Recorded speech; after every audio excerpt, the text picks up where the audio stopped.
अखेर मुहूर्त ठरला. या तारखेपासून सुरू होणार पुन्हा बांगलादेश, श्रीलंका आणि दुबईला कांदा निर्यात. या तिन्ही देशांकडून भारताला पुन्हा एकदा मिळालेली सर्वात मोठी ऑर्डर.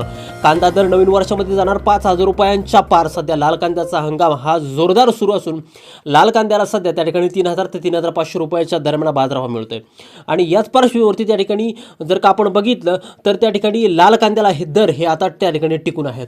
एकंदरीतच उन्हाळ्या कांद्याची आवक आता त्या ठिकाणी कमी झालेली आहे. त्यामुळे नव्या कांद्याची जी काही निर्यात आहे ती आता जोरदार सुरू आहे. आणि या निर्यातीला सध्या चांगला दर देखील मिळतोय. डीडी न्यूजच्या एका लेटेस्ट अपडेटनुसार त्या ठिकाणी 24 डिसेंबर 2025 रोजी भारतानं कांदा निर्यातीला श्रीलंका आणि दुबई या दोन देशांमध्ये प्रत्येकी 10,000 टनाला त्या ठिकाणी परवानगी दिली आहे.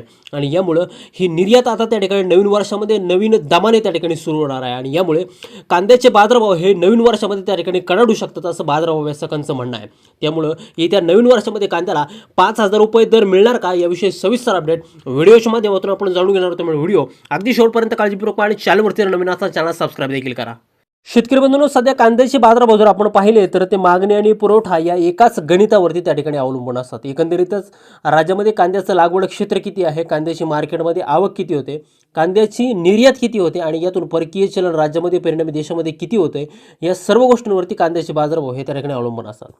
सध्या जर का आपण बाजारभावाची परिस्थिती जर का पाहिली तर उन्हाळा कांद्याची आवक आता कमी आहे आणि लाल कांदा बऱ्यापैकी त्या ठिकाणी मार्केटमध्ये यायला सुरुवात झालेली आहे. एवढंच नाही तर लाल कांद्याला त्या ठिकाणी 3,000 ते 3,500 रुपयाच्या दरम्यान सध्या बाजारभाव मिळतोय.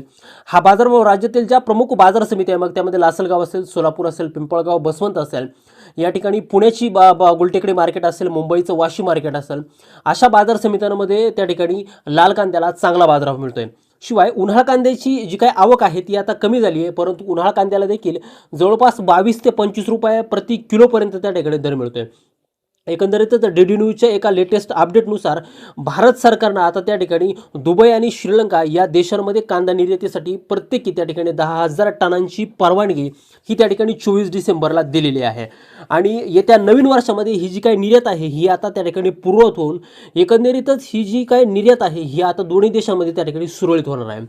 याच पार्श्वभूमीवरती त्या ठिकाणी कांद्याला बाजारभाव त्या ठिकाणी वाढू शकतात असं बाजारभाव अभ्यासकांचं त्या ठिकाणी म्हणणं आहे. एकंदरीत बांगलादेशची जी काही निर्यात होती ती आता सुद्धा त्या ठिकाणी संथगतीने सुरू आहे, परंतु बांगलादेशचे जे काही व्यापारी आहेत त्या व्यापाऱ्यांना देखील अजून त्या ठिकाणी जे काही आयात परवाने आहेत ते आता मिळणार आहेत. आणि म्हणूनच त्या ठिकाणी येत्या नवीन वर्षामध्ये सुद्धा बांगलादेशला हा आपला कांदा हा त्या ठिकाणी मोठ्या प्रमाणामध्ये त्या ठिकाणी निर्यात होणार आहे. एवढंच नाही तर उन्हाळ कांद्याची आवक ही सध्या कमी झालेली असून जो काही लाल कांदा आहे तो लाल कांदा मार्केटमध्ये त्या ठिकाणी जास्त आणि ताज्या स्वरूपात त्या ठिकाणी आलेलं जे काही हॉटेल व्यावसायिक असतील किंवा जे व्यापारी असतील ते निर्यातीसाठी या लाल कांद्याला त्या ठिकाणी पसंती देतानाचं चित्र त्या ठिकाणी एकंदरीत दिसतंय. आणि यामुळं एकंदरीतच नवीन वर्षामध्ये जर का आपण बघितलं तर आता सध्या जी काही रब्बी कांद्याची लागवड सध्या सुरू आहे आणि हा जो काय कांदा आहे हा कांदा काढायला अजून 3 ते 3.5 महिने त्या ठिकाणी अवकाश आहे. आणि या 3 ते 3.5 महिन्याच्या कालावधीमध्ये त्या ठिकाणी कांद्याची टंचाई ही निर्माण होऊ शकते, कारण उन्हाळ कांदा हा पुरता त्या ठिकाणी संपलेला आहे आणि लाल कांद्याचा हंगाम अजून 1 ते 1.5 महिना त्या ठिकाणी चालेल. आणि म्हणूनच या एक ते दीड महिन्यामध्ये त्या ठिकाणी कांद्याची टंचाई जर निर्माण झाली तर त्या ठिकाणी कांद्याला बाजारभाव हे जवळपास 5,000 रुपयांच्या घरातही जातील असं एकंदरीत चित्र त्या ठिकाणी दिसतंय. दुसरीकडे जर आपण बघितलं तर एनसीते नाफेडचा जो काही खरेदी केलेला बपर स्टॉकमधला कांदा आहे तो देखील त्या ठिकाणी संपत आलेला आहे. आणि म्हणूनच या सर्व गोष्टींच्या पार्श्वभूमीवरती ही जी काही कांद्याची टंचाई ती येणाऱ्या काळामध्ये त्या ठिकाणी निर्माण होऊ शकते आणि कांद्याला बाजारभाव हे त्या ठिकाणी कडाडू शकतात असं बाजारभाव अभ्यासकांचं एकूण म्हणणं आहे. त्यामुळे शेतकरी मित्रांनो, तुमचा जर का कांदा येणाऱ्या काळामध्ये मार्केटमध्ये जर येणार असेल किंवा येत्या 1-1.5 महिन्यामध्ये जर का मार्केटमध्ये येणार असेल तर तुम्ही कांद्याचे बाजारभाव पाहून कांदा विक्रीचा निर्णय जर घेतला तर तो तुमच्यासाठी त्या ठिकाणी फायदेशीर ठरू शकतो.